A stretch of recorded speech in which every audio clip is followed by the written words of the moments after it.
I'm telling you, between that television station and redecorating that apartment over at the Brownstone, Tiffany Hill has just about wiped me out. What am I saying? She has wiped me out. Would you take it easy? Lila's upstairs. You don't want her to hear this, do you? Oh, good Lord, no. She thinks the only thing standing between you and the poorhouse is her pick of Lila. Well, bless her soul. You know, if this plan of Alan's doesn't work out, it will be the only thing between us and the poorhouse. I wonder how much she made on that relish. Well, Ruby told me they netted $135 last week. Really? Mm-hmm. Well, I'm impressed. That's a hell of a lot of chopped pepper. But I doubt if it's going to help me out on this situation. Tiffany has just about strapped me. That bad, huh? Oh, you have no idea how bad. I had to dip into an emergency account I had salted away. Yeah. Oh, Jennings, come in. I have to talk to you, Mr. Quartermain, and I'm a little embarrassed by this. Oh? Problem, Jennings? I would say so, sir. Oh, well, I've spent a lifetime solving people's problems, so I'm sure I can solve yours, too. It's a question of money. Oh, well, that's one of life's more difficult problems. I don't know quite how to put it. Well, why don't we just forget about it and we can talk about it later, Jennings? No, I've steeled myself for it. As you know, I helped the late Dr. Quartermain install the surveillance equipment in Mrs. Quartermain's bedroom. Well, he promised me that I would be handsomely rewarded for my assistance. No, what a pity. Yeah, that's too bad. Why is it a pity? Well, my beloved son is no longer with us, you know. But you're still here, sir. And for that matter, so is Mrs. Alan Quartermain. I see. Me too. Well, I will certainly stand behind my son's obligations, Jennings, never fear. Could I ask when? Well, I'm having a bit of a problem with the bank. I mean, they've made a mistake in my checking account, and I certainly don't want to give you a bad check now, do I? No, sir, you wouldn't want to do that. So as soon as that is straightened out, I will repay you, Jennings. However, I do want you to know I appreciate your coming to me about this. I know my son would have wanted it that way. Thank you, sir. Oh, you're welcome, Jennings.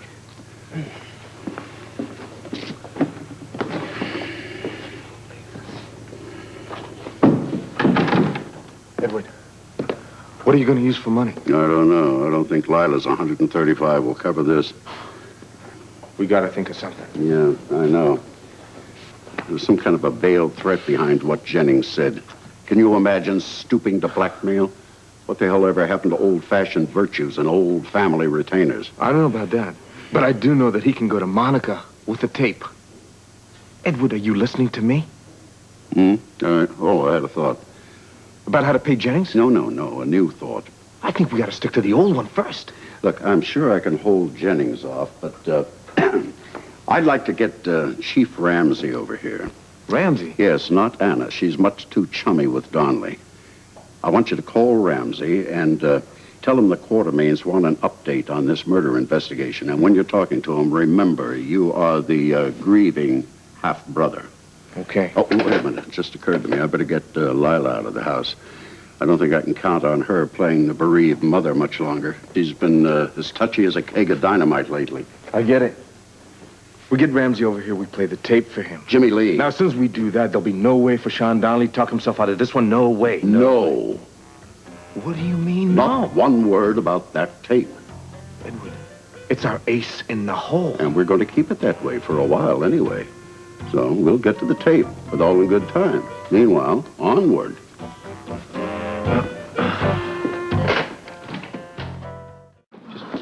Hi, Rick, I'm sorry I am late. There's no problem. They haven't even started prepping your patient. I have been worried about you since you called and said you were going to be late. Well, this has been a really terrible morning. Tell me. No, you have enough problems, no. I don't have too many problems, not for an old friend. Come on, what is it? Well, I suppose you do know. Pretty much the depth of Alan's hatred and his jealousy. All right, what happened this morning? Okay, what happened this morning, Rick, was that an insurance investigator practically accused me of murder. Well, the insurance investigator doesn't know you like I know you or your other friends know you. Yes, well, the police seem to think they know me and they're suspicious, and the papers are having a field day. Can't they question you, talk to you without everybody concluding that you're guilty? Rick, I'm sorry, but when you are being questioned like this, you have a tendency to panic. I mean, I never thought, even if Jimmy Lee and Edward didn't like me very much, they'd think I could kill anyone. And now all of a sudden, the rotten things they're saying to me, I'm beginning to believe they really think that I murdered Alan. What? Alan commits suicide? Oh, that's impossible. Ramsey, it breaks my heart to even have you suggest such a thing. I know it may be hard to take, Mr. Quartermain. Well, I'm not going to take it. I'm telling you it's impossible. Why? Well, he was devoted to his children, for one thing. Good Lord, he's been fighting tooth and nail to hold their custody. I mean, do you think he would just up and desert them like that? He could have been under a great strain. Look, you are talking about my son. Now, Monica may have put him through hell, but he would never, ever, ever take his own life. You're way off base, Chief. I'll handle this, Jimmy Lee. Now, look, Ramsey, your theory is not only unacceptable, it is just preposterous. To me, the whole thing is, well, it's tragically obvious. You're referring to Sean Donnelly. Yeah. If the finger points, Chief. Yes. Mr. Quartermain, just a moment ago, you used the word obvious. Chief Devane and I feel that the evidence against Sean Donnelly, where it was found and all of that, is so obvious that it's hard for us to swallow. We're working on the idea that somebody may have set him up. Well, who? Let's go back to the theory of suicide. In ending his own life, your son may have tried to get revenge on Monica and Sean Donnelly as well. Lila, I don't want you to hear anything about... what happened, darling? Did the car break down? Why are you here, Chief Ramsey? Have you found my son yet? No, ma'am. Lila, the police are suggesting that Alan may have committed suicide. Now, don't break down. I have no intention of No, breaking that's right. down. You must be strong, darling. Now, look, Ramsey. Look, if my son were that unhappy, don't you think we would have gotten him some help? Psychiatric help? Lord knows I would have known. His mother would have known. Perhaps, sir, but on the other Lila, hand... I don't want you to hear any more of this. Oh. You have been through enough. Do hush, Edward. I want to hear what Chief Ramsey has to say. Maybe you ought to get some rest, Lila, huh? I don't want to have any rest, Jimmy Lee. You were saying, Chief Ramsey? The insurance investigator feels very strongly that Sean and Monica were involved in a conspiracy. Now, wait a Well, minute. let the man finish, darling. But as I said before, Chief Devane and I do not agree with him. Oh, well, I am so relieved. I mean, poor darling Monica. She has been through so much and put so much guilt on herself as it is. Oh, Edward. Now, look, darling. Is there anything else? No, that's it. Well, Jimmy Lee, why don't you show the chief to the door? Okay. Let's go. I'm very sorry about this, Mrs. Quartermain. I know it must be very difficult for you. You don't know how difficult. Watch it, Lila. Thank you very much for coming over. Sorry, appreciate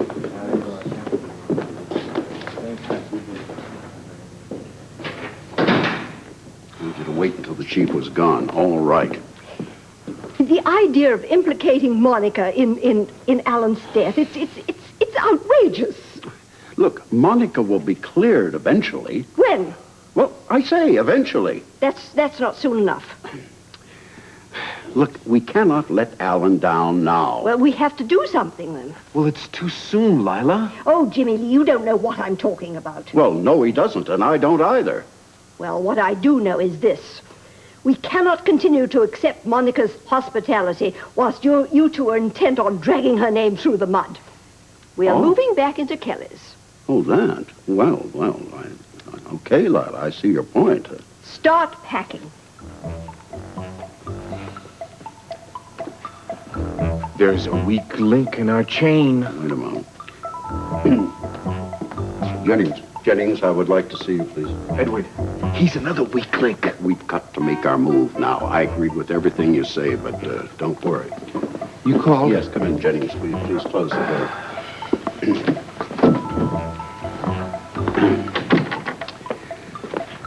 Jennings, everything that I was going to pay you is peanuts compared to what I will pay, and it will be a very big bonus if you follow my orders to the letter. In cash? Oh, yes, in cash. Now, Jennings, this is what I would like you to do.